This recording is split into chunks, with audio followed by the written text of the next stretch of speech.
Hello दोस्तों, आप सब कैसे हैं। मेरा नाम है प्रफुल्ल कुमार। आज मैं एक नया यूट्यूब वीडियो बना रहा हूं। इस यूट्यूब वीडियो में मैं जम्मू कश्मीर के retired IAS officer Shah Faisal के बारे में बातचीत करूंगा। दोस्तों, मैं जब जम्मू कश्मीर के बारे में बातचीत करता हूं तो आपके दिमाग में जम्मू कश्मीर में पाकिस्तान प्रायोजित आतंकवाद, भारतीय सेना पर पत्थरबाजी करते हुए स्थानीय युवक और अन्य सारी नकारात्मक चीज़ें आती है। लेकिन शाह फैसल ने लीक से हटकर काम किया। इन्होंने 2009 में यूपीएससी का एग्ज़ाम पास किया और आईएएस अफसर बन गए। ऐसा कहा गया कि जम्मू कश्मीर में क्लाइमेट चेंज हो रहा है और शाह फैसल को जम्मू कश्मीर के भटके हुए युवाओं के लिए एक रोल मॉडल बताया गया।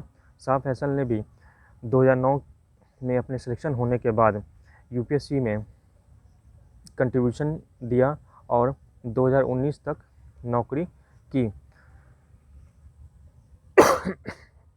दोस्तों, आईएएस में नौकरी करने के बाद कुछ दिनों में शाह फैसल के अंदर पॉलिटिकल एम्बिशन आ गया।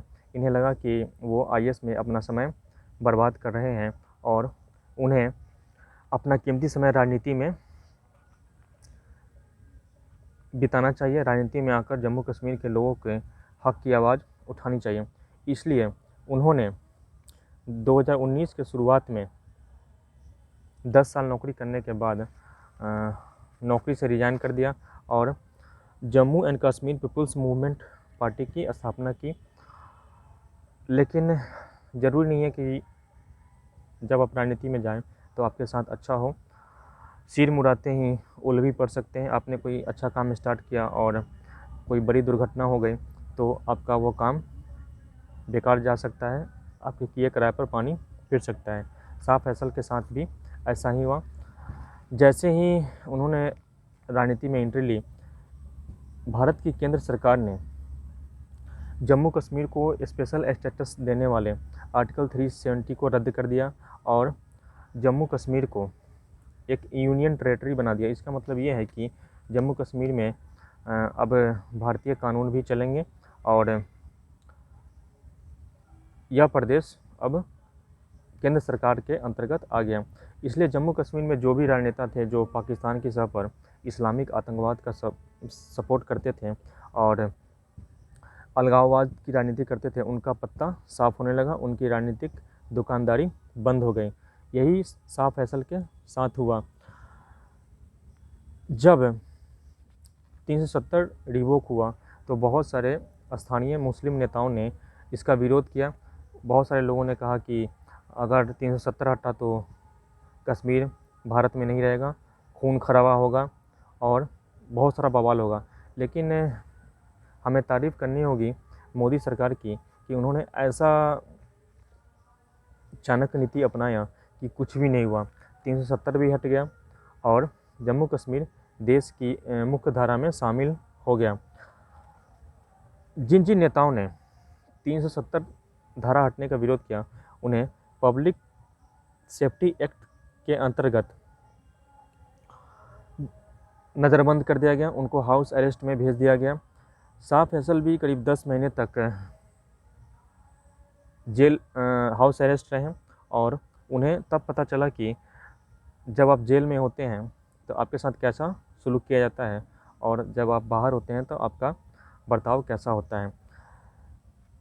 आर्टिकल 370 हटने के बाद, रद्द होने के बाद बहुत सारे छुट्टे भैया नेताओं का कैरियर ख़त्म हो गया है और वो अपने नए नए ठिकाने की तलाश में हैं। शाह फैसल भी इसी फिराक में हैं। उन्होंने अपनी party Jammu and Kashmir people's movement party से इस्तीफ़ा दे दिया है और ऐसा अनुमान लगाया जा रहा है कि वो आईएएस सर्विस में फिर से आना चाह रहे हैं। मैंने कई पेपर में पढ़ा कि उस पार्टी का एक नया अध्यक्ष नियुक्त हुआ है और शाह फैसल या तो आईएएस में आ सकते हैं और अगर उनका सिलेक्शन आईएएस में नहीं होता है तो वो आगे की पढ़ाई के लिए विदेश जा सकते हैं। दोस्तों, आपको ये बताते चलूँ कि शाह फैसल ने 2019 के स्टार्टिंग में रिजाइनेशन दिया था। उनका रिजाइनेशन अभी तक सरकार द्वारा एक्सेप्ट नहीं किया गया है।